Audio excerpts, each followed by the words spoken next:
I don't think anyone wakes up on their wedding morning expecting their life to split in half before the ink on the marriage certificate even dries. You walk into marriage with this naive certainty that you're stepping into something sacred, something protected, something that makes all the years of hoping finally make sense. That's what I thought, anyway. People always talk about betrayal like it's a single event, like a once-in-a-lifetime wound, but mine didn't arrive that way. It came layered, stacked, almost strategic in the way it hit me. I used to think betrayal showed up as a loud moment, a fight, a confession, a confrontation. Mine slipped in quietly, like someone entering a room barefoot, the kind of quiet that makes you doubt your own senses.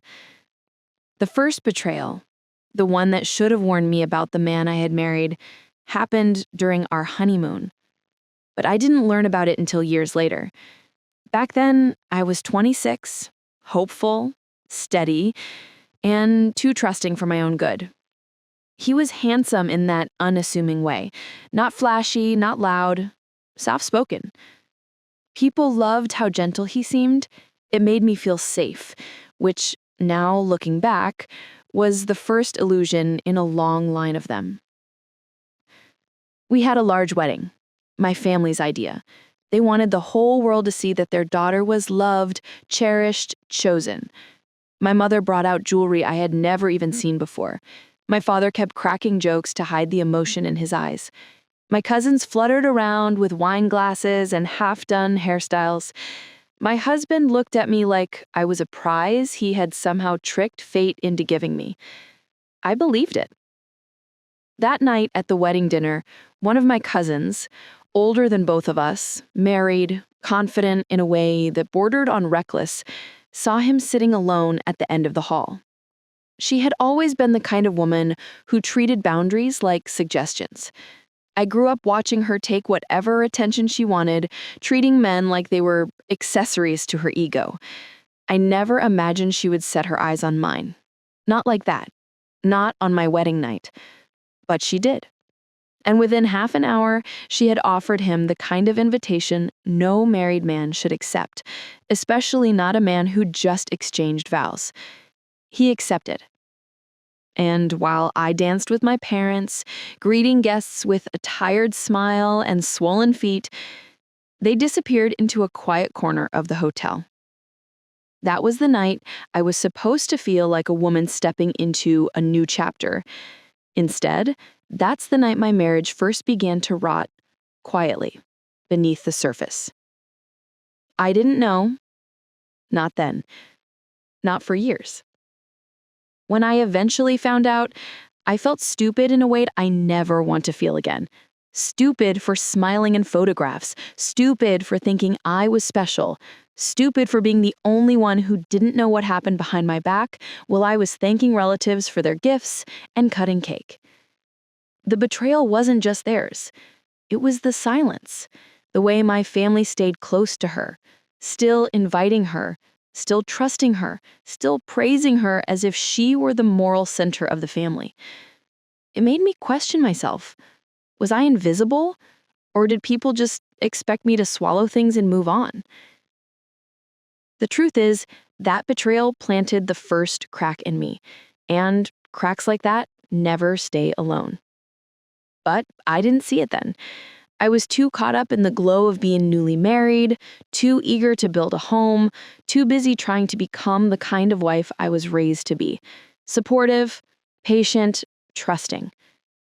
My mother always taught me that marriage was work, but she never warned me what it looked like when you were the only one doing the work. In the beginning, he played the part perfectly. He was attentive, he was calm, he was gentle. His kindness wasn't loud, but it was consistent. He remembered my favorite snacks. He brushed my hair out of my face when I fell asleep on the couch. He wrapped his arms around me in the morning like he genuinely loved waking up next to me. I think that's the part that made everything that happened later feel so sharply cruel. You can armor yourself against a villain, but not against a man who pretends to be a sanctuary. Our first year of marriage was simple, comfortable. Too comfortable, maybe. I now know that comfort can be a disguise for complacency. A quiet home hides chaos better than a loud one. I was 9 months pregnant when the second betrayal happened, the one that shattered every illusion I had left about love, loyalty, and the man I committed my life to.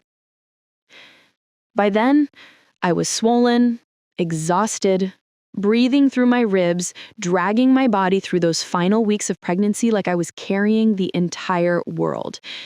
We had attended a family reunion, one of those big ones where you see people you barely remember. Old smiles, familiar voices, kids running around with sticky fingers and inflated confidence. That's where he met her, the 25-year-old daughter of an old family friend. I had known her since she was 8. She used to run around in little pigtails, always asking me if I could play with my bracelets.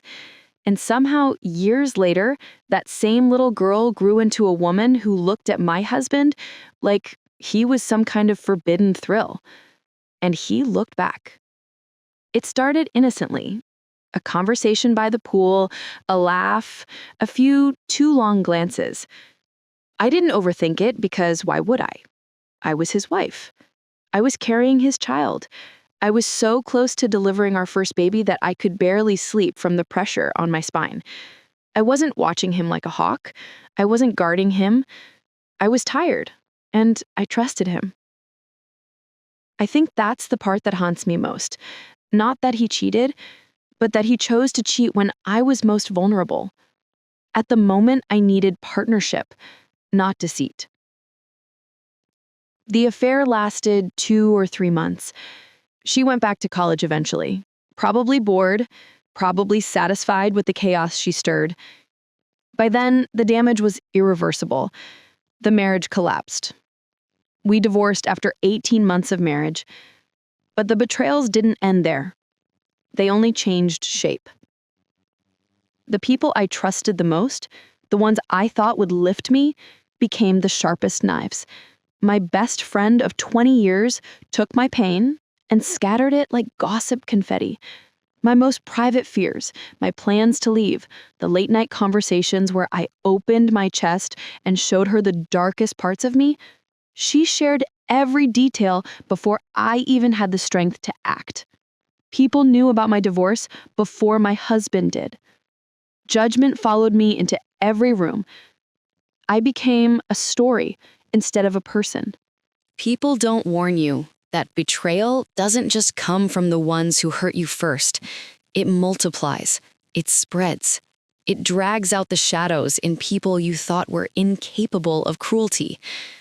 After the collapse of my marriage, I learned something I wish I never had to learn. Some people don't love you. They love the version of you that makes them comfortable. Once that version breaks, they throw you away. After the affair with that young woman and the birth of my first son, everything in my life felt like it was slipping through my hands faster than I could grip it. I was exhausted, confused, grieving a marriage that was already dead, and trying to adjust to motherhood, all while pretending to my family that I was fine because I didn't have the capacity to explain the truth. But the truth didn't wait for me. It got dragged out of me in the most humiliating way imaginable. I confided in my best friend, a woman I had known for 20 years, a woman who held my secrets, my memories, my milestones. She had seen me through heartbreaks, jobs, moves, and surgeries. She was the first person who visited me when I got pregnant. She was the one who helped plan parts of my wedding. She had slept on my couch after her own breakups. She had eaten at my table countless times. And yet, when I told her what was happening, when I cried in her living room, shaking and terrified of my future, scared of being a single mom, grieving a husband who treated me like an afterthought, she didn't hold my confidence. She weaponized it. Before I could even process the mess inside my marriage, she had already told people, not just 1 or 2 people. It spread through our circle like a spark tossed in dry grass. Suddenly, friends were calling each other with updates about my life like it was some kind of entertainment. People who barely knew me were whispering about my plan to leave my husband. My name turned into gossip currency. And what cut the deepest wasn't just that she told them, it was that she told them before I told him, before I could gather the strength to confront him, before I could put a plan together, before I could protect myself. So when the news came back to him, it wasn't through me. It was through whispers, through rumors, through people discussing my marriage like it was a community project. And when he confronted me, he didn't come with honesty or remorse. He came with rehearsed indignation, twisting the situation so that I looked like the villain. He painted himself as the victim, a man blindsided by a wife who hadn't even given him a chance. That manipulation alone could have broken me, but it didn't end there. The years that followed felt like a pileup. Divorce is already brutal, but divorce with a newborn is something I wouldn't wish on anyone. I was sleep deprived to the point of hallucination. I would cry quietly in the bathroom so the baby wouldn't hear me. I felt like my life was disintegrating in slow motion. And then one by one, the people I considered my closest friends began slipping away. Not because I lied, not because I did something unforgivable, but because I no longer fit into their polished idea of adulthood. They were still living the curated version: career promotions, matching holiday pajamas, wine tasting weekends, perfect kitchens, perfect marriages. It didn't matter that my marriage fell apart because of betrayal. In their eyes, I was now the divorced single mom, the one who didn't fit the group dynamic anymore, the one whose presence made their own marriages feel more fragile. I didn't get invited to dinners, or birthdays, or vacations, or even casual get-togethers. I found out about gatherings through photos posted online, my friends laughing around a long table, wine glasses raised, kids playing in the background, without me, without my children, without a second thought about how that exclusion might crush me. It wasn't just loneliness, it was humiliation. They didn't support me. They didn't check in. They didn't ask how I was surviving financially or emotionally. They didn't ask how I was caring for 2 infants at once. I became invisible. And while I was being silently exiled, he was thriving. My ex-husband, the cheater, the liar, the man who had risked my health during pregnancy, somehow became the community's golden boy. He spun a story so polished and strategic that it made me question whether he had practiced it in a mirror. According to him, he was a wounded, heartbroken husband abandoned by a cold, ungrateful wife. He cried on the right shoulders, he laughed at the right jokes, he performed vulnerability like it was theater. And people bought it. They invited him to parties, to dinners, to events. They cooked for him, they comforted him, they pitied him. He was charming in that soft, deceptive way that narcissists perform. No one looked at him and saw the truth. No one asked him to explain the affairs. No one questioned why he wasn't stepping into fatherhood like a man who cared. They saw him, they believed him, they defended him, and they judged me. My family wasn't much better. The family betrayal cut deepest. I didn't need them to fight him in the streets. I didn't need dramatic loyalty, but I expected honesty. I expected someone, anyone, to say, "Hey, we're hearing things. Here's what's being said. Are you okay? Do you need help?" But instead, they chose silence. They let rumors spread behind my back. They let him smear my name while smiling at him politely. They maintained friendships with the people who destroyed me. They stayed close to the cousin who slept with my husband. They didn't tell me the things they heard about me. They thought they were protecting me, but the effect was the same as betrayal. I was the only one who didn't know the full story about my own life. Everyone else saw the cracks forming before I did. Everyone else shared looks, whispers, concerned sighs, But none of it reached me until the damage had spread so deep that I felt like a stranger in my own family. And when I lost everything, my marriage, my job, my home, their disappointment became palpable. I felt it every time they visited. They didn't see resilience. They saw inconvenience. They saw failure. They saw my studio apartment and made comments about how small it was, how I didn't have this or that for the kids, how things used to be better when I was married. They never understood that I didn't ask for help because I had no energy left to handle their judgment. By then, I was down on my knees emotionally. 2 babies under 2, no job, no partner, no community, no support system. That wasn't conditional. I was starting over from rubble and doing it alone. But this wasn't the end of the betrayals. This was just the midpoint. The next part begins when I finally crawl out of the wreckage, and only to discover betrayal doesn't stop once you're out of its reach. There's a stretch of life no one prepares you for: the quiet years. The years after your world collapses, when the noise finally dies down, when the gossip thins out, when people stop asking questions because your pain is no longer entertaining. That period is silent, but it's not peaceful. It's the kind of quiet that makes your heartbeat sound like an earthquake. My quiet years began after the divorce was finalized. I moved into the studio apartment, 1 room, 2 babies, a mattress on the floor, and shelves made from recycled crates. I remember how the walls echoed because there wasn't enough furniture to soften the sound. I'd rock one baby to sleep with my left arm and hold the other to my chest with my right, whispering promises I wasn't sure I could keep. I would tell them we're going to be okay, even on nights when I had to choose between paying for electricity or buying fresh fruit. People think resilience is glamorous. They imagine strength looks like inspirational quotes and confident smiles. But strength in those years looked like crying in the shower because it's the only place your kids can't hear you, eating canned soup for 3 nights so the babies can have milk, forcing yourself out of bed even when your body feels glued to the sheets, sending job application number 112 even though the first 111 gave you nothing but rejection. Those years carved me open, but they also sharpened me. I didn't realize it then, but those moments were building the woman I would eventually become. The family reunion that changed everything.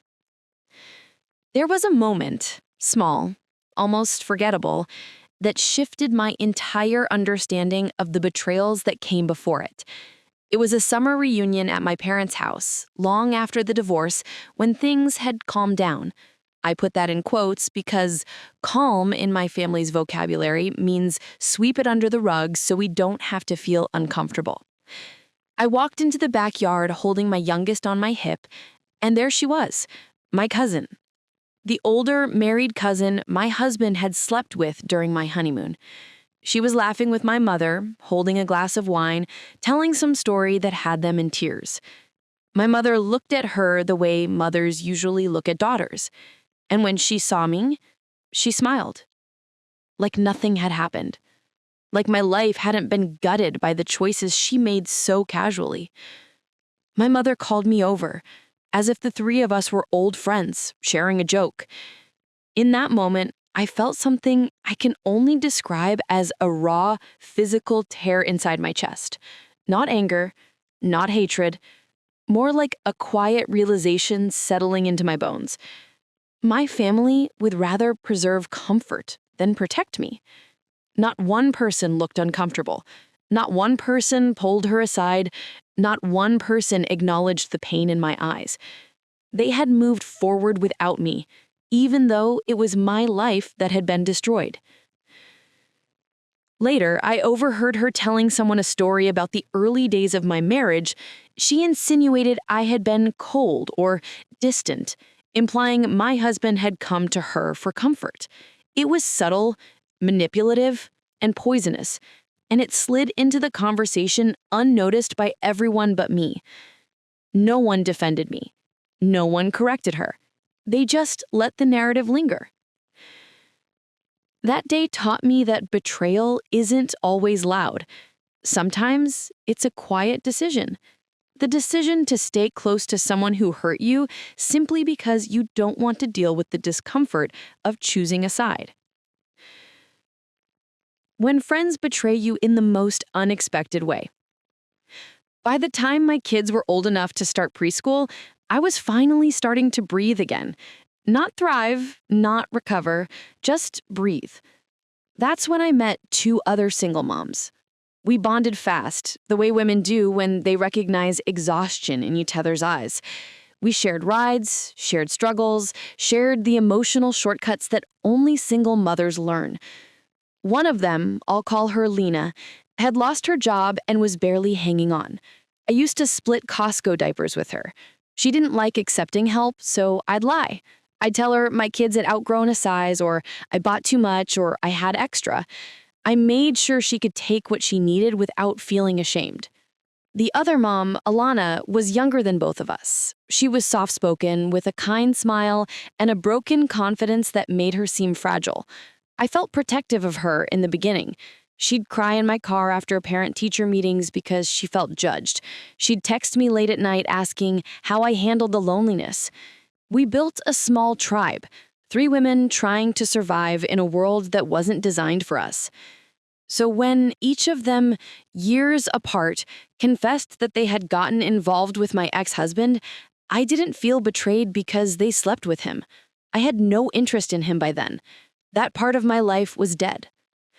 What broke me was that these women knew exactly what he had done to me. They knew the trauma, they knew the affairs, they knew the abandonment. They knew how hard I fought to pull myself out of the pit he pushed me into. And they still chose to enter his orbit knowing he was the one person in the world who had hurt me beyond measure. It wasn't romantic, it wasn't fate, it wasn't connection. It was opportunistic, a lonely man offering easy validation, a familiar face, a convenient fantasy. And they didn't care enough about me to step back. Lena slept with him during a period when she knew I was financially struggling and emotionally fragile. Her betrayal didn't hit me until later, when I realized she used me for support even while entertaining a man who had damaged me. Alana was worse. She started a full relationship with him, smiling in my face while letting him into her bed. She justified it to others by saying he had changed, that he had been hurt too, that maybe we were both responsible for the divorce. She had absorbed his narrative, and she had weaponized it to feel better about what she was doing. I remember sitting in my car after I found out, engine off, hands on the steering wheel, and feeling this numb, empty coldness spread through my body. Not rage, not heartbreak, just a resignation so heavy, it felt like my ribs were made of stone. It wasn't about him. It was about the pattern repeating itself. People taking from me, stepping over me, choosing their comfort over my integrity. These betrayals didn't destroy me the way the earlier ones had. They didn't break my foundation. But they did something else. They cemented my understanding that I had been choosing the wrong people for too long. I remember waking up the next morning with that stale taste of grief on my tongue. Not sadness, just stale. Like something that had gone bad overnight. Betrayal does that. It spoils things inside you, and unless you scrape it out, it starts defining who you think you are. I didn't know it then, but I was already beginning to reshape myself around the damage. Not to heal it, just to accommodate it. One thing about betrayal, it doesn't always break you. Sometimes it just rearranges you in ways you don't understand until much later. Mom stopped talking to her best friend after the fight. For a woman like her, silence was a weapon. She wielded it with precision.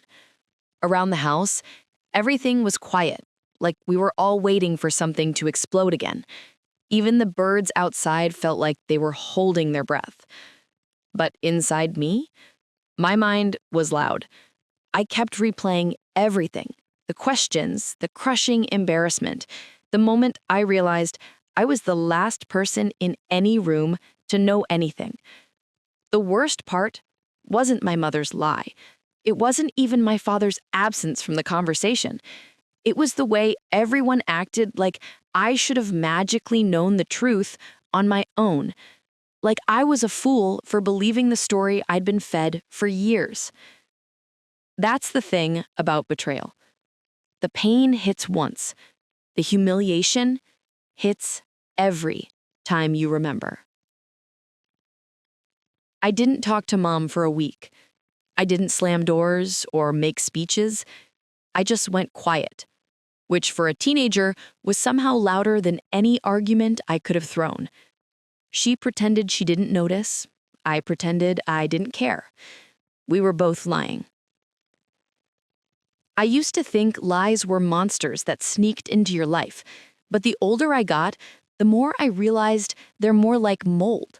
Small, invisible at first, but spreading quietly behind the walls. And once you finally see them, it's because the whole structure is already compromised. A few days later, I overheard my mother on the phone again. I wasn't snooping this time. She was just talking too loudly, pacing too close to my room. She said, "He's back in town." My stomach tightened in a way I can't fully describe. It wasn't fear. It wasn't hope. It was that strange in-between feeling where your instincts don't know which direction to pull because they've been wrong too many times before. He feels terrible about what happened. He wants to talk to her. I froze. Her tone softened in a way I'd never heard before. Not for me, not for anyone. It sounded almost guilty. Or maybe relieved, like someone who'd been holding on to a bomb and finally found a place to set it down. I didn't move, didn't breathe, didn't blink, because I knew who she meant. My father wasn't a ghost after all. He was just someone who had left and decided to show up again. "I don't know what you want me to do," she continued. "It's not my choice anymore. She deserves to hear from him." The way she said deserves shook me more than the rest. Deserve is a powerful word. It's a verdict. I waited for her to say one more thing, anything. My name, his, a hint, a tone, a clue, something to tell me what version of reality I was supposed to believe. Instead, she sighed. A long, tired exhale that told me she hadn't suddenly become a better person. She just ran out of ways to dodge the truth. She hung up. I sat on my bed staring at the wall like it had the answers. I didn't know what to do. I didn't know what he wanted. And more than anything, I didn't know what I wanted. Curiosity is dangerous when you've been lied to once before. It tricks you into walking toward the fire even when you can see the smoke. That afternoon, Mom came into my room without knocking.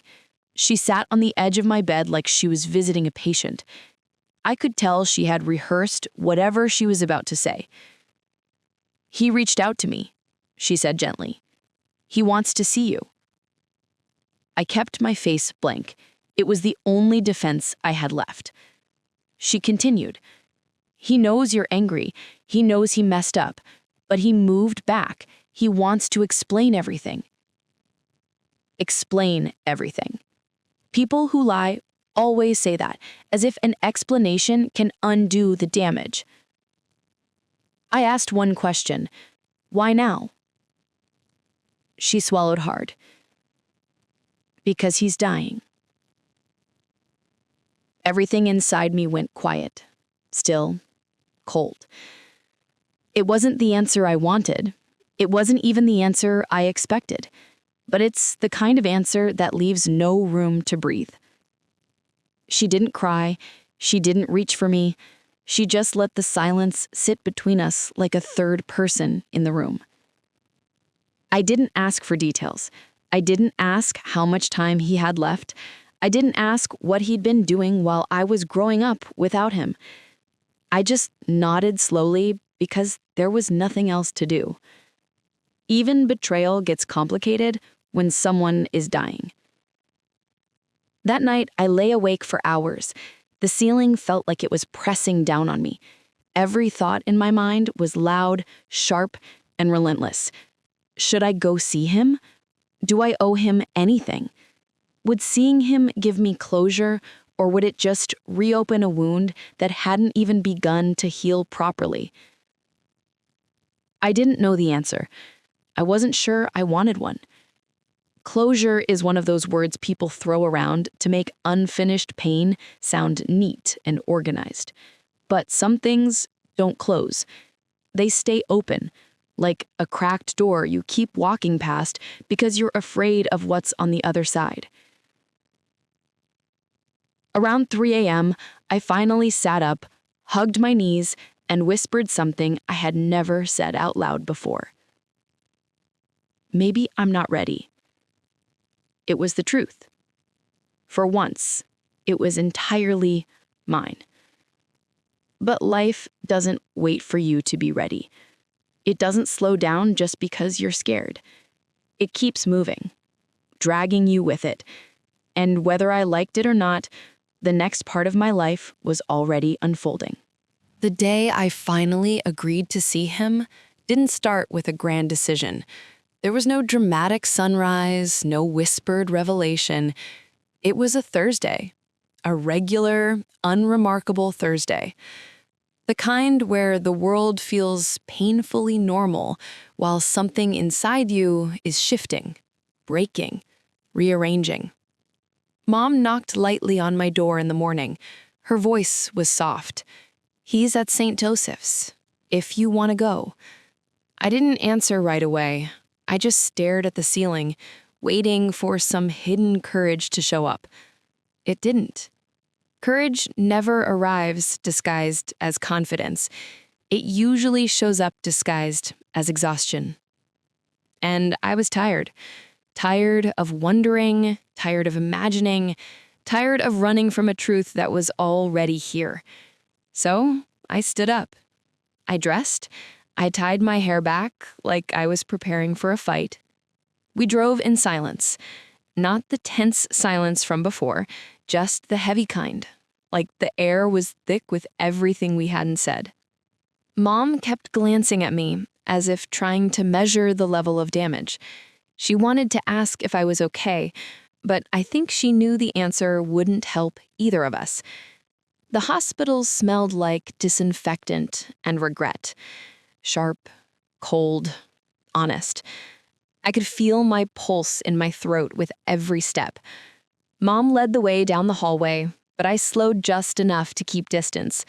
I didn't want her walking my pain for me. When we finally reached the door, she stopped. She didn't grab my hand or force a pep talk. She just whispered, "I'll be right outside," and stepped away. I stood there, staring at the number on the door, feeling like it was staring back at me. Then I pushed it open. He was sitting upright on the bed, thinner than I remembered, older than he should have been. Life has a way of aging people who run from their mistakes. When he turned his head and saw me, something in his eyes cracked. Not surprise, not relief, something heavier. Something like shame carved into bone. I froze, halfway between the doorway and the foot of the bed. Neither of us spoke. The silence stretched long enough to feel like a whole season. Then he whispered my name. Hearing it from him felt strange, foreign, like the word didn't belong to his voice. I didn't move closer. I didn't smile. I didn't give him anything to use as comfort. He breathed out slowly. "Thank you for coming." I didn't respond. I wasn't there to make him feel better. I was there because some things have to be faced, whether you want them or not. He looked down at his hands. They were shaking. When he finally spoke again, his voice was raw.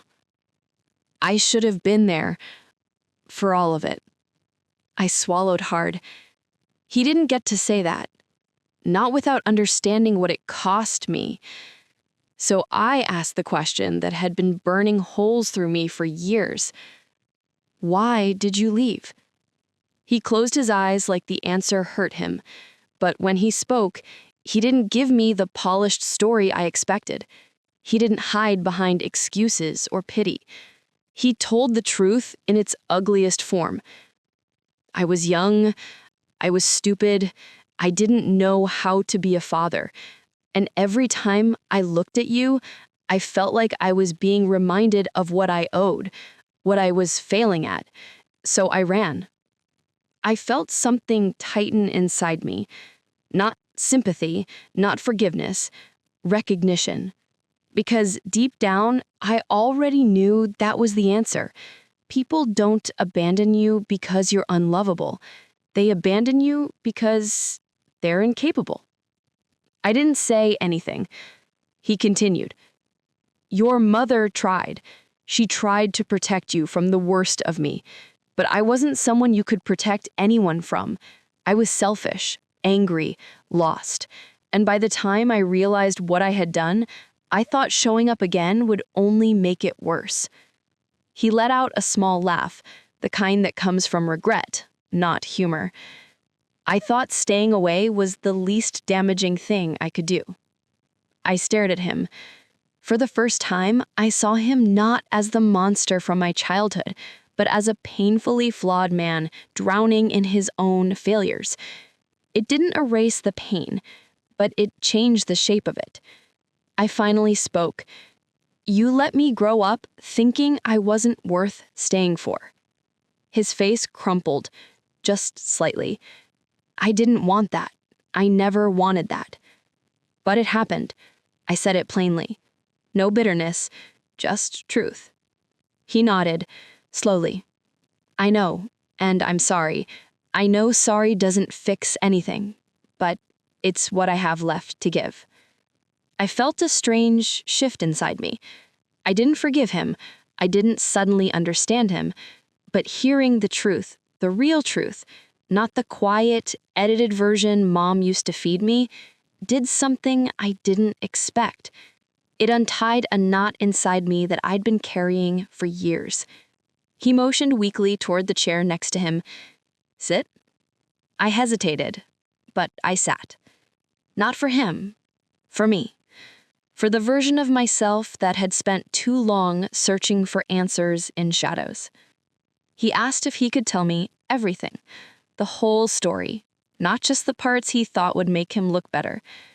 I nodded, and he began talking. Not like a dying man asking for forgiveness, but like someone who had finally run out of ways to lie to himself. I listened. Not because I wanted to save him, because I wanted to save the part of myself that still believed every wound was my fault. I listened as he spoke, and it felt like sifting through broken glass. Each word sharp, cutting, impossible to ignore.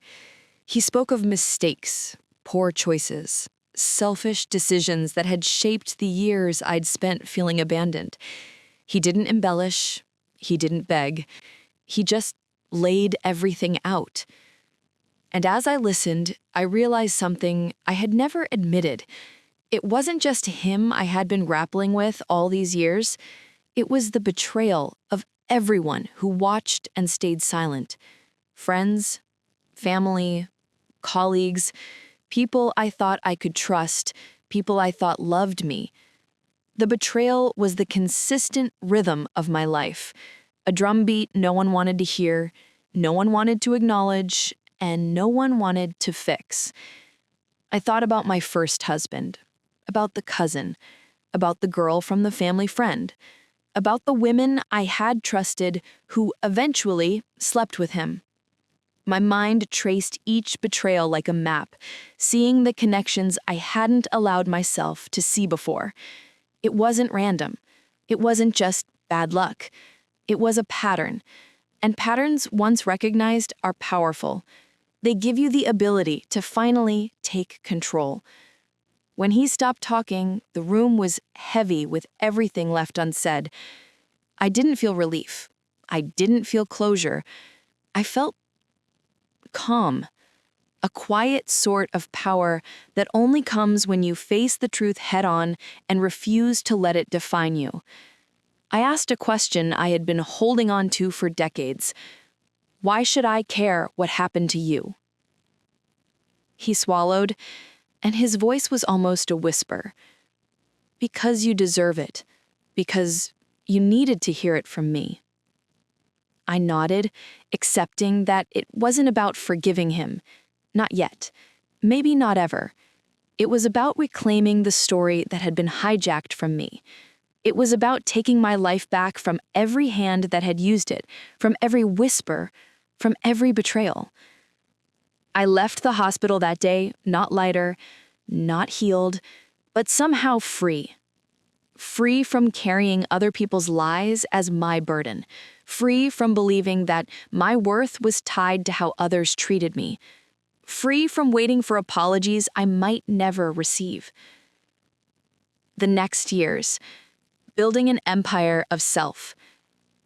I didn't immediately rebuild. I took my time. I allowed myself to feel every ounce of exhaustion, every pinch of grief, every moment of self-doubt. Then I started small. I got back on my feet financially. I applied to jobs that terrified me. I interviewed in ways that made me sweat and shake. And when I was rejected, I kept going. 134 rejections taught me something essential. Perseverance is more than a word. It's a muscle you build every time someone says no. I built a home, not the grand mansions of my old social circle, not the curated perfection of Instagram lifestyles. I built a home that smelled like hope, with walls thick enough to contain laughter and tears alike, with floors strong enough to survive toddler tantrums and teenage arguments. I filled it with books, sunlight, and music. My children could run. They could breathe. They could grow without fear of betrayal lurking in the corners. Friendships, too, were rebuilt, but differently. I didn't settle for quantity. I didn't chase the illusion of social currency. I sought out depth. I sought honesty. I sought people who would hold space for my pain without trying to fix it or judge me. And I found them. Not many, but enough. The kind of friends who ask without prying, who sit without speaking, who celebrate the real you instead of the curated version. And then, slowly, imperceptibly, my heart began to heal. PTSD faded into memory. Depression loosened its grip. I stopped measuring my worth through the lens of betrayal or social judgment. I began measuring it through action, through endurance, through courage in the face of relentless difficulty. Forgiveness, the final piece. Forgiveness didn't come easily. I had to forgive my husband, not for him, but for me. I had to forgive my friends, not because they were innocent, but because carrying their betrayal was poisoning me. I had to forgive my family, not because they had always acted correctly, but because their silence and choices were now part of my history, and holding on to them kept me chained to the past. I forgave myself the most, for trusting, for loving too deeply, for believing in the good of people who didn't deserve it, for giving chances that should never have been given. For every mistake that was mine, every error of judgment, every moment I allowed others to define my value. And in that forgiveness, I found peace. Peace didn't look like silence or invisibility. It looked like a home where my children laughed. It looked like friendships that nourished instead of drained. It looked like a career where my voice mattered. It looked like laughter that belonged to me, not borrowed from anyone else's approval. It looked like freedom. Years later, when I look back, I see everything clearly. Every betrayal, every lie, every cruel joke, every gossip-laden whisper, it all shaped me. Not into a victim, not into bitterness, but into someone unbreakable. Someone who can hold love and boundaries in the same hand. Someone who understands the cost of trust, the weight of loyalty, and the profound necessity of self-respect. And I know this: I survived. I thrived. And I will never allow anyone else's choice to define the boundaries of my life again. The years after the hospital visit were not magic. There was no sudden wave that washed away the scars of betrayal. Healing is quiet. Healing is messy. Healing is rebuilding everything you thought was broken and discovering that it can be stronger than it was before. I focused on my children first, two little lives who had no choice in the chaos around them. I wanted their world to be full of safety, warmth, and possibility. Every diaper, every night waking, every homework session, every scraped knee, I poured myself into them, and through them, I found purpose. I found reason to fight, to stand, to rise. I rebuilt my career, not for validation or status, but because I wanted the independence I had lost. I wanted to know that no one, no matter how charismatic, could ever take away my stability again. I worked tirelessly, applied myself, learned, and in the process, discovered a strength I didn't know I had. Promotions followed, but more importantly, confidence followed. Self-worth, control over my own destiny. Friendships became sacred. I let go of the people who had betrayed me, the ones whose betrayal had become a recurring pattern in my life. Some I mourned quietly, others I simply stopped calling. I cultivated relationships with people who matched my integrity, who lifted rather than drained, who celebrated truth rather than spin it. And in doing so, I learned that friendship isn't about duration. It's about quality. Depth, loyalty, and honesty are more valuable than 15 years of pretense. I forgave, not because they asked, not because they deserved it, but because I needed to unclench my fists and open my hands to life again. Forgiving my ex-husband, my family, my so-called friends, even myself. That act was my liberation. I forgave because the alternative was staying trapped in bitterness, allowing their mistakes to keep controlling my story. And through it all, faith anchored me. I had no drink, no drugs, no self-destructive relationships. I clung to God, to the small miracles that appeared in my daily life.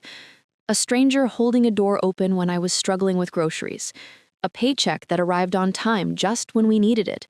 The laughter of my children filling a silent house. Prayer became my armor. And through it, I discovered resilience I didn't know I had. I purchased a home for us. Space, light, freedom. My children could run, play, dream. We no longer existed in cramped apartments where the walls whispered reminders of what was lost. We existed in a place we could call ours, built from struggle, patience, and determination. Looking back, I see every betrayal for what it truly was: life's harshest teachers. They forced me to see people clearly, to recognize character, or the lack thereof, to prioritize my values, my children, and my peace above social appearances and toxic loyalty. They taught me to set boundaries, to fight quietly, and to persevere when the world seemed intent on watching me fall. They forced me to grow faster, harder, stronger than I might otherwise have. And now, years later, I live a life filled with quiet power. My children thrive, my career flourishes, my friendships are rich and true. I have learned that the deepest pain often gives birth to the deepest strength, that survival is not enough. Thriving is possible, even after life tries to break you into pieces. I am whole. I am wise. I am free. And the most beautiful part, I never compromised my integrity to get here. I never allowed betrayal to turn me bitter. I never let anyone else define my worth. Every scar I carry is a testament not to the cruelty of others, but to my capacity to endure, to grow, and to rise above it all. And I whisper a quiet gratitude every day for the lessons, for the strength, for the grace that allowed me to survive without losing myself. For my children, for my peace, for the truth that finally belongs to me. I am proof that even after life shatters you again and again, you can rebuild, you can forgive, you can thrive, and you can finally love yourself enough to never let betrayal steal your joy again. And that's the story. Pain, betrayal, and loss, but also survival, strength, and triumph. Here on Whispered by Viola, every story is real, raw, emotional, and life-changing. If this story moved you, subscribe and turn on notifications, because every week we share stories that remind us how powerful we can be when we rise from the hardest moments. I'd love to hear from you. Tell me in the comments which city you're watching from. It means so much to know who's taking the time to listen and share this journey with me. Remember, your struggles don't define you. Your courage does. Stay with me, because the next story could change the way you see your own strength.